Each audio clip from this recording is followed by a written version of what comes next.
testify to that. She asked me a question and I had not answered the question. And I also have something that I'm yearning to say. Yes. She said that in a situation or circumstance where the couple had a joint account and one of the parties is dead, what happens? So I'm saying that the answer to the question is whereby there is a joint account, it is only two parties who sign that account. So the party who is alive takes the balance of what is there, because it is two of them that suffer to pull the financial resources, and they also frank the document, that is, they signed it. So it is the party who is alive that will inherit what is there. But you need to consider what if that is prejudicial to the will? Okay, to the will. Yes, if the will says otherwise. Okay, let me answer that one too. Let me answer where there is a will and where there is no will. Where there is a will, we call it testament, and the party who died is the testator. Where there is no will, what happens there is that what plays there is letters of administration. The party who is alive, the party who is alive will go to the probate and obtain those letters. And then they will sit a family. That is where there is no will. Okay, the probate now is the one, the lawyer that wrote the probate is the registry that is in charge of wills at High Court. Where that is where they deposited like a bank. So that is where they will obtain the letters of administration, and all it is a form. They will fill all the latest documents, the document informations, and we call. There is this person in the family who is either the eldest or the person who is the king, the major hand. No, it's different. No, I will come to power of attorney too. So that person is called the estate administrator. He is not to inherit, but he is to run the sharing of the property that the deceased left behind. So he must not be the next of kin. No. Next of kin is not as important or what we talk about. Next of kin is not the person that inherits. It's not automatic. It's not. The next of kin is not the person to inherit. He's just holding brief, just the way you answered. Now this is in the case where there is no will. Yes, but in the case where there is will, that one too, when there is a will and the deceased, the other party dies, the party that is remaining is to go to the lawyer, because it's the lawyer who is the custodian of will. There are only two places where we keep will. We keep will with the lawyer, or we keep will with the bank. So when the other party dies, the party who is alive goes to the lawyer or to the bank, but it's advisable going to the lawyer. The lawyer now takes we call a meeting. And the lawyer, she or he is the person who wrote the will. You arrange a meeting with the family, either at the village or elsewhere. When you read the will, you find your way and disappear from that place.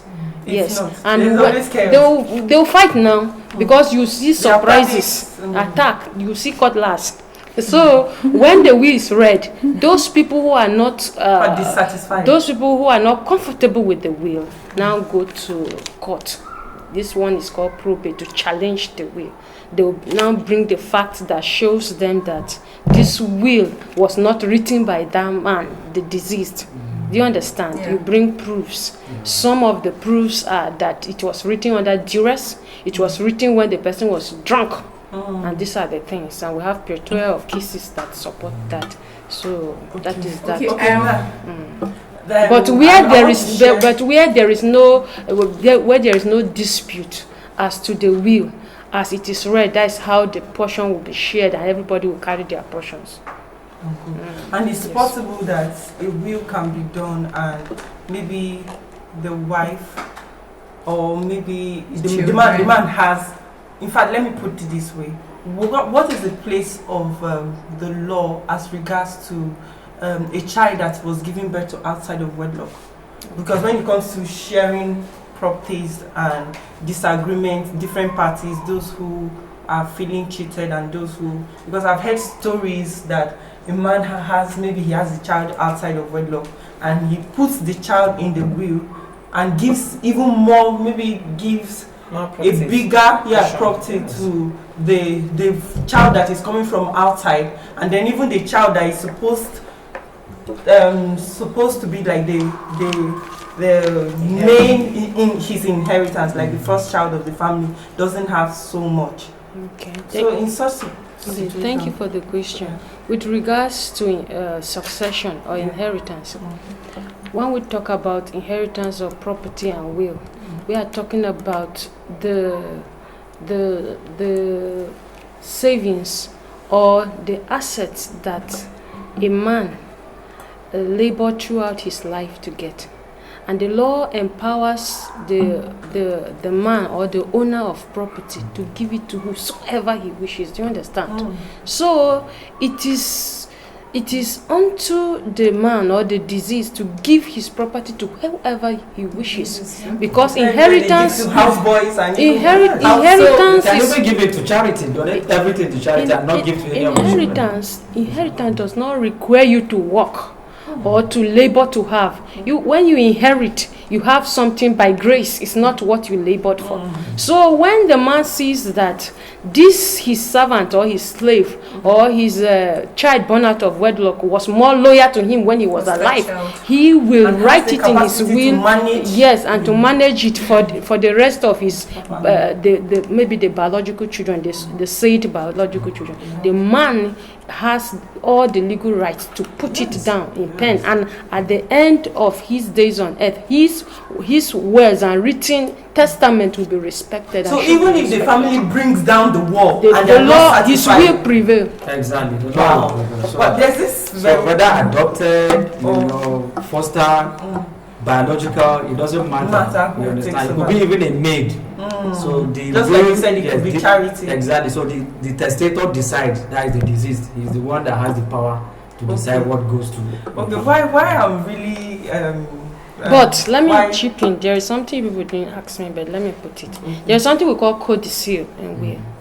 When a will is ambulatory, that is not permanent. It is not permanent until the man dies. That's when it takes effect. Yes. So when you are alive, you are watching their behavior. You be changing it. Maybe you put dumb. The other time she did not behave well. Maybe you put son. Exactly. You be changing it. But the last one you change as you die, that is the one that will stand.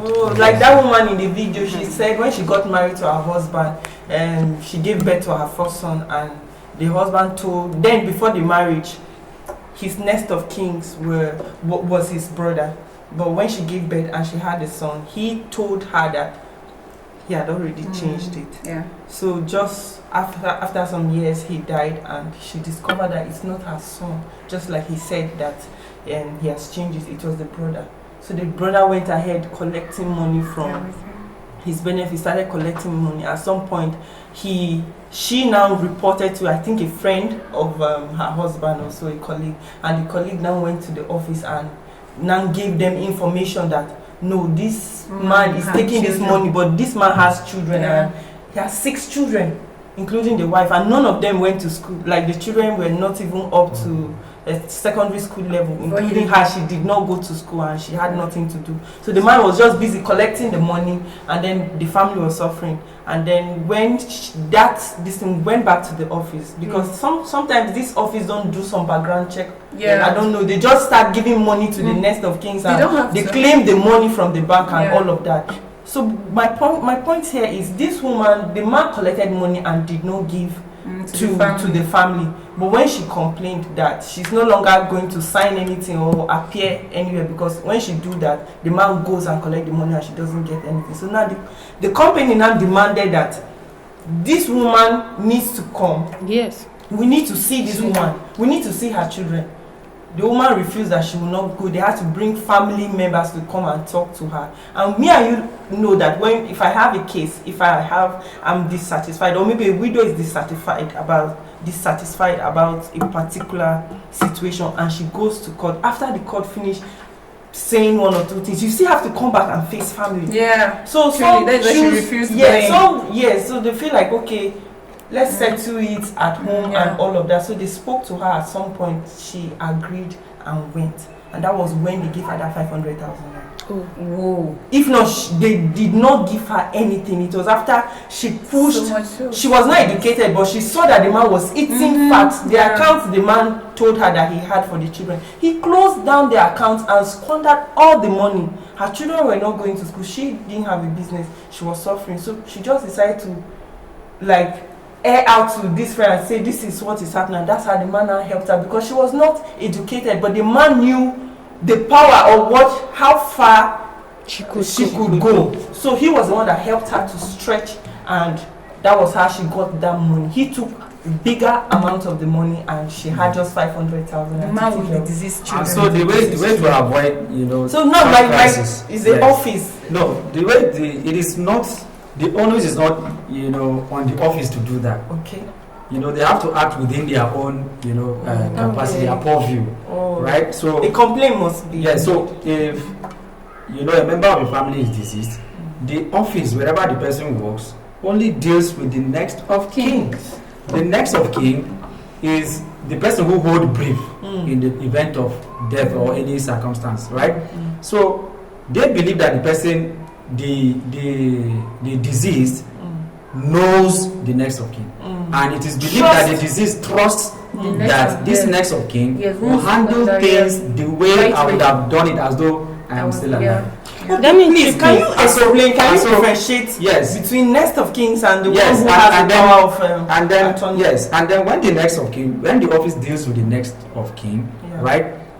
One, the next of kin may not be the one to inherit, but is the one to handle things, right?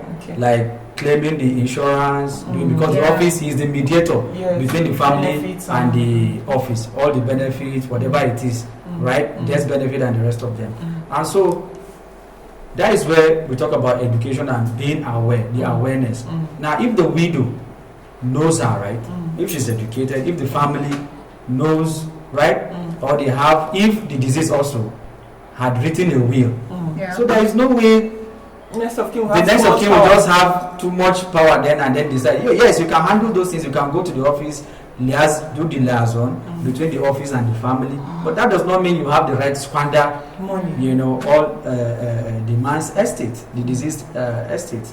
So that is that. So where the widows needs to know their rights. Exactly. And know that those laws, there are laws that govern them. If you notice that your brother-in-law or a member of the family is trying to misbehave with you or try to come and take away your property, which you've worked out with your husband, that is when they should know that these laws should be made available to them, to tell them or educate people about it, and we should talk. So how should women, which medium, how should women get to know these rights? Where just like this program, this program is one of the ways. And I think even in churches too, we should talk about it. They don't talk about it. They don't talk about it. They should talk about it. We should talk about more about death and make awareness that death is here to stay. Spiritual. It's not going anywhere. So prepare your mind that anytime. My husband didn't know I was going to die that day because we were together eating, gisting. I was sitting there. Let me go and drop something. I had to deliver pictures. I'll come back in the next 20 minutes. Cook rice.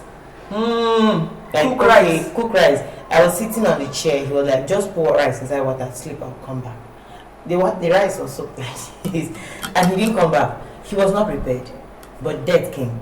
So we have to talk about it in church, in meetings. Let women know that, if something like this eventually happens to you, run to this organization to stand by for you. Okay, see, I think I have like that society, there's this society you talk about that you belong to. Yes, that you have widows, also people of like mind. And I think from different states, countries, like like 6 of the women on the group were from US and Canada. They were different. It was just on WhatsApp. Wow. I think what made me to be very concerned, or what motivated me to talk about this, what the subject matter here is, there's an event, something happened. There's this woman, she's not here, is over there in I think UK somewhere, and then her husband is here. So they are not together. She doesn't know the husband's I think details. No, she knows the family. Like, you don't know the PIN, transfer code, or PINs or bank details. She didn't have. Simply not She didn't transparent. have. Yes, she didn't even have all that information, and she didn't know all the properties he had. He was into businesses with his brothers and some, this kind of businesses. And luckily for her, she came back and she was opportune to get, the man just took her around. I don't know if he knew that he was going to die, but something just prompted in him and he decided to take her around and showed her a few, right? Those were the little things she knew about her husband. This man is very rich, but when this man died, this woman could not even get 1 penny from his account because she doesn't know. She doesn't have those bank informations, doesn't know, just like what you were saying, the amount of which bank and all of that. Even the businesses that she knew that her husband had a business. The brothers claim that they were the sole, like they were just partnering. They have more stake. So what will she do in that situation? She cannot say, okay, because you have more stake, give me my husband's. You cannot be that demanding just because of the cultural. You killed him so that you take his property. Yes, and that's why the people now blame widows. They feel like, okay, you are responsible for your husband's death. So when I saw the whole scenario, even at that, yeah, if the woman had contacted a lawyer, she would have gotten her way around. She did, but she has been moving around, going to get death certificate, going to get a lawyer to push up these skills. Family threats are coming from the side, like, because she's interested in fighting and trying to see how. No, the business was registered, wasn't it? A lawyer has the privilege to go into secret documents and know, who are the board tear the veil and know it. Yes. So that's why I'm telling you, did she involve a lawyer? We are still going back to that lack of awareness, education. You understand? Lack of awareness. Being educated is something. Yes, being aware is another thing. You understand? That you went to school does not mean you are aware. It's true. Then the other aspect, as she was saying, where a husband dies and people are trying to play pranks on you, you approach the court. You tell the court that this is not the person who is supposed to have inherited the property. You are the one, and they will invite both parties and hear it out. Then that's where the law goes on with the investigation. That's where they can even go to any extent to check who the person is on ground and needs those properties. You're talking about the family playing pranks. Yes, they'll call them. There's this story I heard of a woman losing her husband. She had kids, so the husband's elder brother told her, okay, they buried your husband, so come over to my house and then mourn, because maybe you'll be lonely in your house. Stay with me for a while and then calm down. The first week she went with the kids. While she was there, the family members went behind, packed everything from the house, and then they locked the door, they changed the locks, changed the gates and everything. The things they felt were hers, they brought it to her, to the elder brother's house. So after a while, she was like, she wanted to go back. She's tired of staying in the house, so she wanted to go back to her home. And the elder brother, the husband's elder brother, the late husband's elder brother said no, that she wasn't going anywhere. He has inherited her as his wife. She's now his wife, and the kids are now his. So whatever it is he sees is what she would do. And I wanted to ask you, Kumashi, did you experience any of those things from maybe your husband's family, or maybe harassment from people trying to point fingers, accusing you of his death? Okay, this scenario happened. Yeah. What made people really got to know of my story was after I lost my husband, after I started the photography thing, and one lady called me for a job, a wedding job I was supposed to go for, and so we agreed on the price. So I was supposed to traveled for this wedding on a Saturday morning because it's within Benue. So that Saturday morning, as early as 5, I got a text. I was already up, preparing, I've packed everything, just to go and freshen up. So I saw a text from the bride. Okay. I still have it. She said she read that she's sorry to let me know I cannot cover her job, that she just got to understand, know my story. I lost my husband, and she's somebody that she believes a lot in. She has superstition. Yes. So, and she cannot have a way to cover her wedding. She made it clear for me in that message. I looked at it. I was like, okay, am I the one that pain, the memories and everything. I was like, back. You are getting married though. Who engaged you? Who engaged you for the coverage?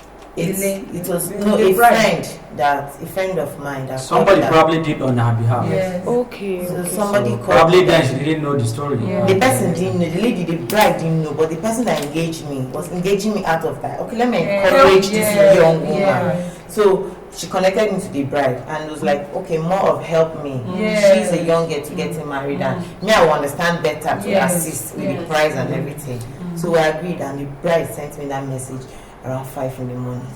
She's also getting married. So if you can, you don't know what will happen in the next minute. I was mad, but I didn't say anything. No, I just drank cold water and slept. Because you won't refund the money. You won't refund. You know the funny part. You don't refund. You know the funny part. The money that she even gave me was my transport. I was going to help her, assist her for the wedding. It's not like she actually charged.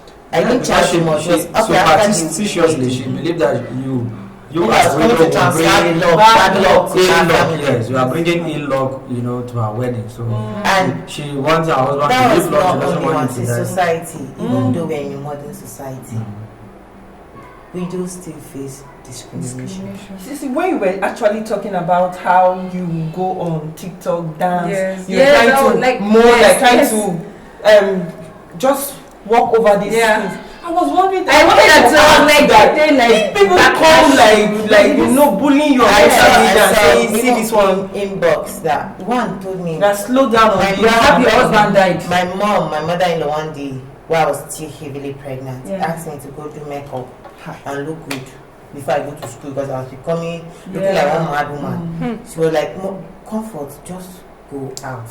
So I was going to school. I went to Zaron. She did my makeup. So I did my photo shoot, pregnancy photo shoot, even without my husband. So I was going to school. One lady stopped me on the road. I was like, maybe your husband died. Straight to my face. When you are coming out and when people talk, I say, yes, people are talking because that's why you are here talking. When your husband died, wear rag. Put ashes on your body. Shoes are more.